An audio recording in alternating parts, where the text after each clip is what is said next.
दो बहनों की कहानी। एक गांव में दो बहनें रहती थीं। बड़ी बहन रितु और छोटी बहन नैना। दोनों एक ही घर में पली बढ़ी थीं, लेकिन दोनों की किस्मत और सोच बहुत अलग थी। रितु बचपन से ही जिद्दी और घमंडी स्वभाव की थी। उसे लगता था कि घर में सबसे ज़्यादा अहमियत उसी की है। अगर कोई नैना की तारीफ कर देता तो रितु का चेहरा उतर जाता। वहीं नैना शांत और मेहनती लड़की थी। वह हर हाल में खुश रहना जानती थी। माँ बाप की सेवा करती, घर का काम संभालती और सबका दिल जीत लेती। समय के साथ दोनों की शादी हो गई। रितु की शादी शहर के एक अमीर परिवार में हुई। बड़ा घर, महंगे कपड़े और दिखावा, सब कुछ था उसके पास। नैना की शादी एक साधारण लड़के से हुई, जो ज़्यादा अमीर तो नहीं था, लेकिन दिल का बहुत अच्छा था।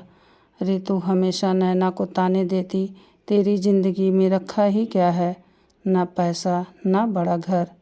लेकिन नैना मुस्कुरा कर कहती, दीदी, घर बड़ा होने से खुशी बड़ी नहीं होती। कुछ साल बाद नैना ने अपने छोटे से घर को प्यार से स्वर्ग बना दिया। उसका पति उससे बहुत प्यार करता था। दोनों मेहनत करके धीरे धीरे आगे बढ़ रहे थे। मोहल्ले में हर कोई इनकी इज्जत करता था। जब भी रितु ये सब देखती, उसके अंदर जलन बढ़ जाती। उसे समझ नहीं आता था कि कम पैसों में भी नैना इतनी खुश कैसे रह सकती है। एक दिन परिवार में पूजा रखी गई। उसके सारे रिश्तेदार नैना की तारीफ कर रहे थे। कोई उसके संस्कारों की बात कर रहा था, कोई उसके खुशहाल परिवार की। ये सुनकर रितु से रहा नहीं गया। उसने सबके सामने कहा, दिखावा करती है ये खुश रहने का। पूरा घर शांत हो गया। नैना की आंखें भर आई, लेकिन उसने धीरे से कहा, दीदी, खुशियाँ खरीदी नहीं जाती, महसूस की जाती है। उसकी बात सुनकर सब चुप हो गए। उस रात रितु बहुत देर तक सो नहीं पाई। उसने पहली बार सोचा कि उसके पास सब कुछ होते हुए भी दिल में सुकून क्यों नहीं है।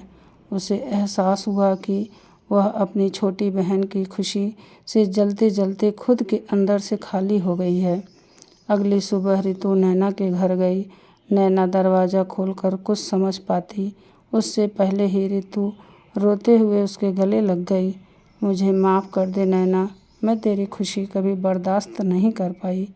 नैना मुस्कुराई और बोली, बहनें एक दूसरे की ताकत होती हैं दीदी, दुश्मन नहीं। उस दिन के बाद दोनों बहनों के रिश्ते से जलन ख़त्म हो गई और प्यार ने उसकी जगह ले ली।